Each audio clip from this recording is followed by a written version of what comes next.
and human lives. 250 souls are trying to survive the journey, carrying the wealth of Asia toward the shores of the New World.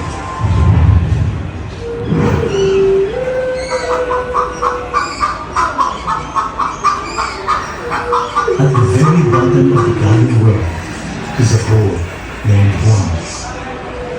Ako po si Juan. 14 na taong gulang. Hindi ko na makilala ang aking pamilya sapagkat lumaki na akong ulan sa mga lansangan ng Cavite. Taken by the Spanish and brought aboard a ship he did not choose.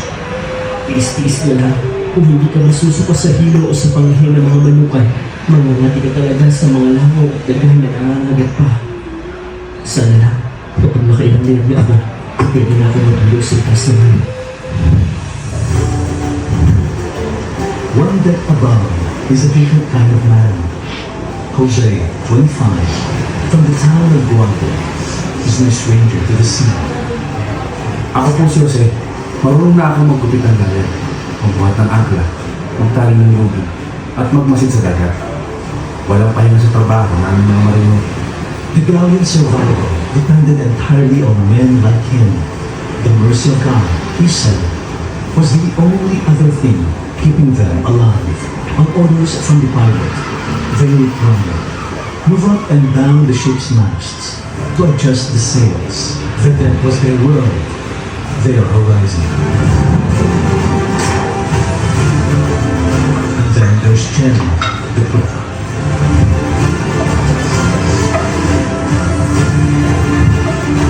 Quan名是阿蛋啊，我都停落來時，我係講自己條件所在安定落嚟。門呢個話就假嘅條件啦，係瓜人有事。The fresh food ran out first. Then the ration shrank. 2 small bowls of rice per meal for ordinary sailors. Even that, he was told, would eventually be cut.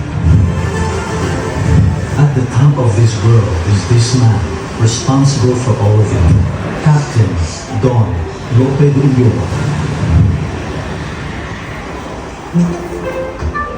250 souls, 1 ship, and the Pacific Ocean.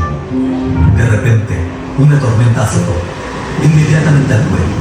Ordené a la tripulación de preparar las velas para la tormenta y a los pasajeros que bajaran a la cubierta de artillería. The galleon was swallowed by wind and water. The captain prayed. Juan and Jose and Chen prayed too, each in their own language, to the same sky.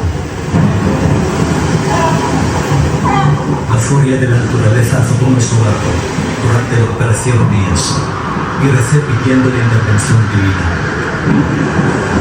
And then it stopped.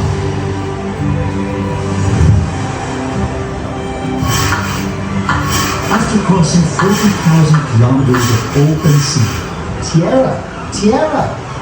they saw land.